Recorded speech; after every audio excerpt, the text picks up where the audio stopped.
業務設計、システム設計の重要性をあまり感じていない人っていうのが世の中に多いんじゃないかなと思ってて、本当に成功するかどうかっていうのはこの3ヶ月間の使い方がめちゃくちゃ大切なんで、 IT ツールとかシステムの話は一切しません。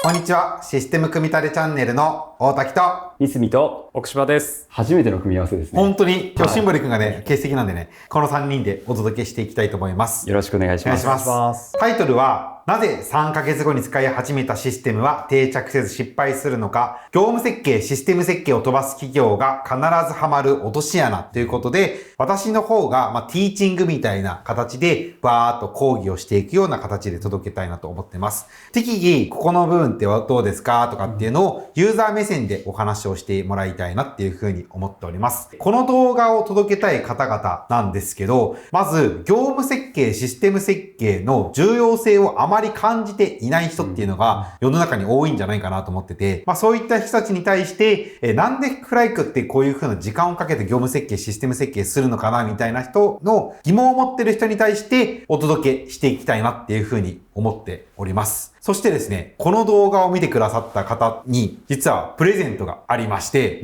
何と思います？これもらいたい。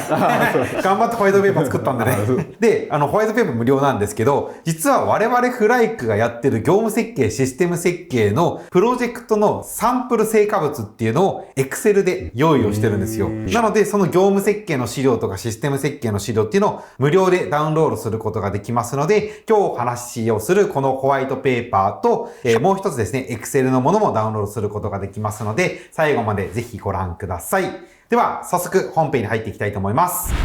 突然ですが、私たちフライクにお問い合わせもらった時に僕あること言ってるんですけど、3ヶ月後にこのシステム使いたいです。セールスフォース使いたいですっていう時って、まず断ってます。断られちゃう可能性もユーザー企業だったらあるんですよ。奥島商事から問い合わせをもらった、3ヶ月後にセールスフォース入れたいっちゃけど、みたいなこと相談もらったら、提案せんよって言ってるんですけど、どんな気持ちになります？いや、入れさせてくれよって思いますよね。ねえ、三角商事の三角さんどうですか？多分もう問い合わせてる時点で、ある程度導入はしたいなって思ってるはずなので、少しでも早い方がいいって思っちゃいますよね。そうですよね。その気持ちね、めっちゃくちゃわかるんですよ。お二人とも。ただ、僕たちはシステム導入がゴールになっているプロジェクトは失敗を多々見てきているので、あんまりこういう風な期限を切っているようなお客さんに関してはお断りをしているんですね。多くのお客さんとお話をしていると、この左側の部分のお客さんがめちゃくちゃ多いなと思ってて、システムが現場で使われていない、期待した結果が出ていない、かえって業務が煩雑になっている人たちなんですけど、この状況をなりたいですかっていうと、奥島さんどうです？こんな状況なりたいですか？いや、なりたくないですよね。そうですよね。三角さんはどうですか？いや、入れたことによって忙しくなるのは絶対嫌ですよね。逆の発想ですよね。入れたから楽になるとか、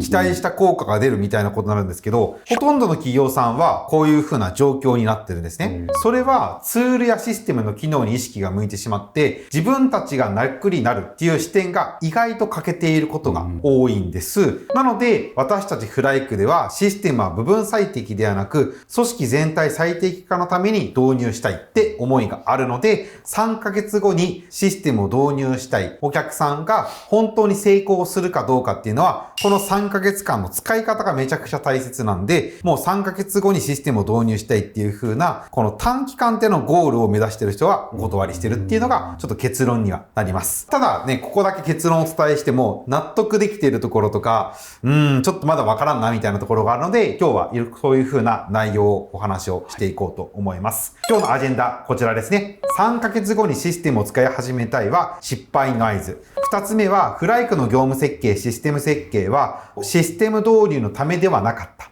3つ目が、あなたの企業がシステムに投資する理由を再認識しよう。っていうこの3つでお話をしていきたいと思います。まず1つ目。3ヶ月後にシステムを使い始めたいは失敗の合図なんですけど、こんな意識あります？私前職は SaaS のセールスをしてたんですけど、こういうお問い合わせをいただいたら非常にありがたいというか、喜んでっていう感じだったんですけど、それを失敗の合図って言われちゃうとびっくりですよね。ちょっとなんかこれまでしたことを否定されてるような感じにもなりますよね。三角さんもね、前職が同じような SaaS 系のツールにいた、ベンダーにいたと思うんですけど、この気持ちどうです？逆に3ヶ月で納品しますっていうふうに売ってましたね。だよね。でももしかするとそれって売る立場からすると嬉しい話かもしれないんですけど、売っても売らなくても成績変わらないですって言ったらもっと丁寧にしません？それは確かに、僕たちフライクはセールソース売ってもフリー売っても何売っても1ビタ入らないビジネスモデルっていうのをこれまで推奨してきたっていうのがあって、自分たちだけにやってるっていうのはあるんですけど、その過酷な環境をね、自分たちでやっているんですけど、あえてね、しっかりこう考えていきたいなって思ってて、僕たちはやっぱりシステムの導入っていうのは成功してもらいたいんですね。例えば売上を上げ続けてる組織にしたいですとか、一人当たりの生産性を高くしたいです、利益を残したいですみたいなプロジェクトっていうのが本来の目的なので、その目的を達成するためにご支援をしたいんですが、3ヶ月後に使い始めたいは僕は危険信号だなっていうふうに思っていて、なんでかっていうと、実は積極的に見えるはずなんですよ。3ヶ月後に導入したいっていう気持ちは。そうですよね。ただ、こういう風な焦りってありませんって言ったところで、まず経営者の焦りで言うと、DX 推進を掲げた以上、何か成果を見せなければならない。競合他社が先にシステム導入をしている。遅れを取りたくない。今期中に何かやった感を出したい。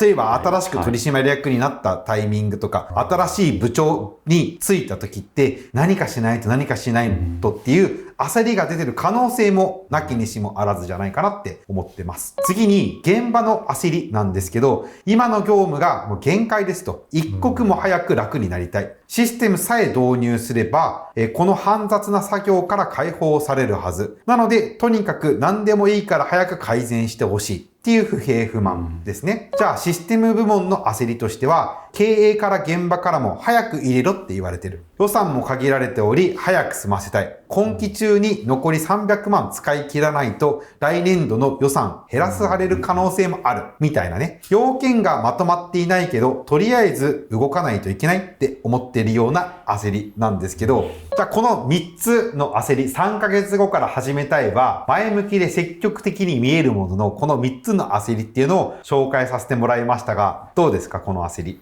前職でもフライクでも全部聞きました。そうよね。この焦りの状態で営業としては成果が出るから売りたい気持ちも僕もわかる。ただお客さんの立場になって本当に提案すべきものは IT ツールなんだろうかね。それが成績にならないよ。売っても売らなくてもいいよっていう状態だったら、もしかするとアプローチ変えませんっていうのがちょっと問題提起ですね。なので、とにかく早く入れることが目的化してしまうことによって、経営層に業務設計、システム設計の提案しても、そんな時間はないよって言ったりとか、現場は要件定義ある程度、なんとなくで進めちゃおうぜとか、上質も現場の声、導入をした後に聞こうぜ、みたいなことになって、すべて後回しにされてしまうんじゃなかろうかと。ただ僕たちがしっかり問いたいのは、システム導入がうまくいったとか、失敗してしまったとかっていうのは、実はいつまでに入れるなんて、あんまお客さんは関係ないんですよね。ビジネスが成功すればいいと思ってるんで。なので、何のためにどう使いこなすかっていうのを、組織全体で合意形成ができてるかっていうのが重要じゃなかろうかと。ちょっとここで、SaaS の提案をしていたお二人からなんですけど、お互いに売ってるツールは全く違うけど、3年前に導入したお客さんにたまたま会いました。上質の人に会いました。じゃあその IT ツールは社内の中でどれぐらい使いこなしてますかっていうような質問をすると、どれぐらいって回答来そうですか？そうですね。私の場合は、まず 100% ってことはないなと思っていて、多分一部の部門とか一部の詳しい人に集中してるだろうなって予想があるので、半分ぐらいもうちょっと教えてよみたいなことは言われる気がしますね。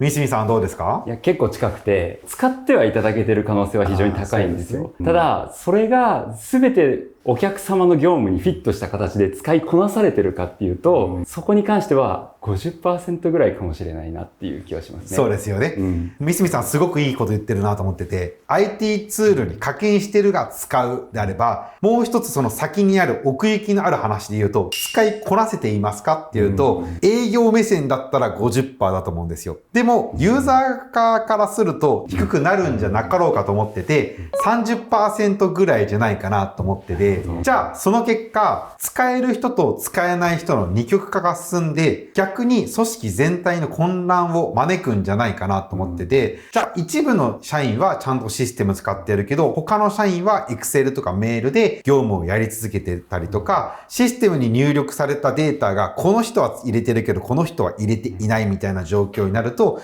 結局手作業で集計が発生したりとかって、IT ツールを入れたのに余計に手番増えちゃいませんっていうのが、ちょっとドキッとするようなことじゃなかろうかと思ってます。じゃあ、そういう風な企業がハマってしまう悪循環っていうのがあって、良くない話ですけど、無駄な IT ツールの利用費用が増えますよね。使っていないのにね。組織全体で考えると。そしたら何も変わらないので、組織とは人を増やしたがりません。そしたら、結果、利用 IT ツールと人件費の二重で費用が負担になってくる。組織のコストがまた膨らんでいって、また人が増えたからその IT ツール課金せんとっていうことでぐるぐるぐるぐる悪循環していくんじゃなかろうかと。例えばこれが僕たちが IT ツールベンダーでフライクシステムみたいなの売ってたら正直関係ないんですよね。関係ないと言いがち。ありがたかったりしますよね。入社一人するたびに1ライセンス増やしてもらえるっていう嬉しい限りっていう感じですよね。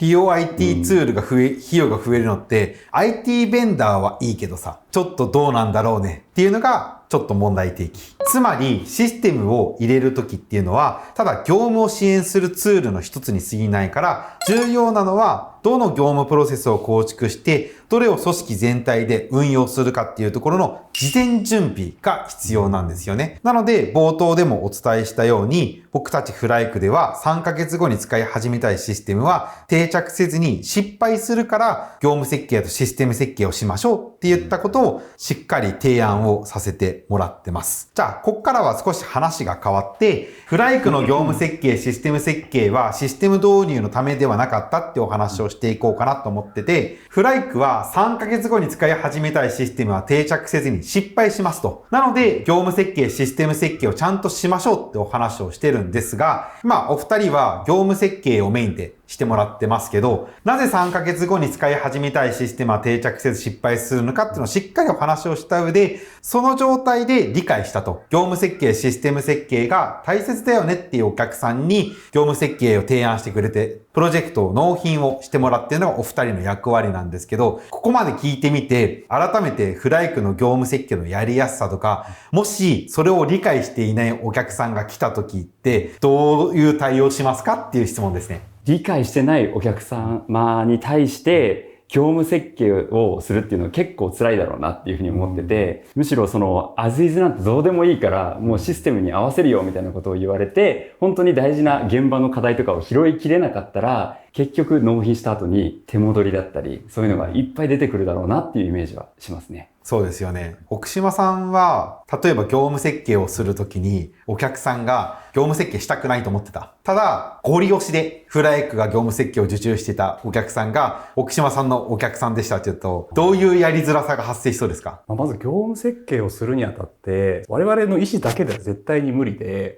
お客様の協力が不可欠なんですよね。なのでそれが、内心そう思ってるっていう状態でキックオフしてしまうと、結局プロジェクトうまくいかないだろうなっていうふうに想像がつきます。なので、やっぱりそういう思いを抱えているのであれば、事前の合意形成、先ほどもありましたけれども、フロントに立っている担当者だけではなくて、会社全体の意思として、ちゃんと意思決定をしていただく必要があるなと思います。そうですよね。今この動画を見てくださっている方は、おそらく業務設計とかシステム設計に興味がある人ですが、まだお問い合わせをいただいてないっていうことは、どういうことを具体していくかっていうのを理解まだできていない人が多いと思うので、ここからはお二人が業務設計のプロジェクトをしていくときに実際に納品しているものとかっていうものをお話をしていこうかなと思ってます。で、結論からお伝えすると、業務設計とシステム設計はめっちゃ時間かかります。6ヶ月間ぐらいかかるので、それでもちゃんとそれをするメリットがあるとか、成功につながる理由っていうのをお話をしていこうかなっていうふうに思ってます。これお客さんに言うと結構びっくりされることが多いと思うんですけど、業務設計をしている時には IT ツールとかシステムの話は一切しませんっ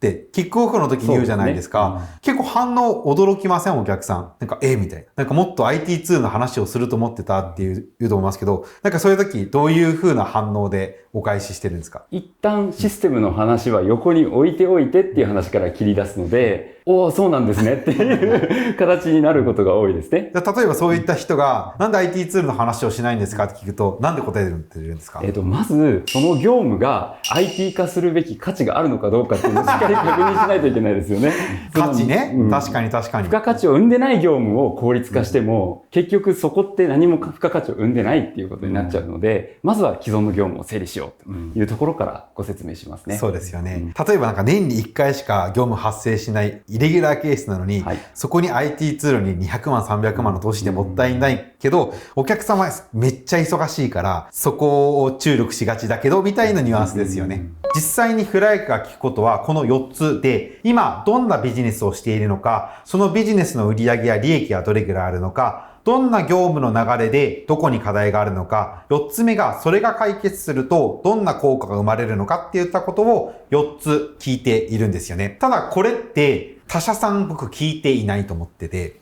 例えば IT ツールの提供企業さんであったら、自社の IT ツールの機能説明から始まったりとか、IT ツールの代理店だったら自分たちの手持ちのカートの中から売りたい商品の話をしがちだと思うし、システム開発会社は開発スタイルとか作りたい機能のヒアリングからしちゃうと思うんですよね。なのでお客さんからするとこのアプローチ自体に違和感というか、モヤモヤを感じると思うんですけど、それでもシステムの話はしませんと。もうバサッと聞いちゃうんだけど。で、なんでかみたいなところで言うと、システムは手段に過ぎず本来の目的をはっきりさせたい。さっき三角さんが言ってもらったように、業務を IT 化する価値があるかみたいな。お客さんに言っちゃいけないんだけどね、こういうことね。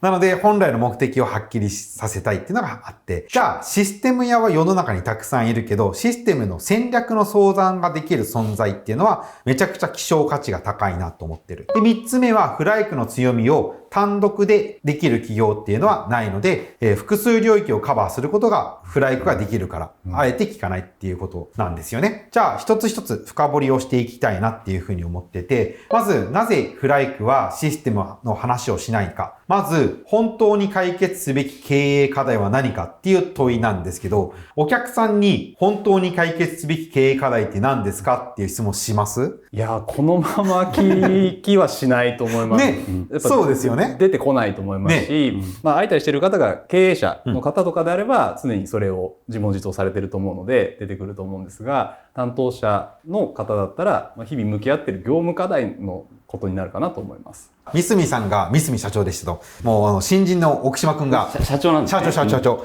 奥島くんが、経営課題って何ですかって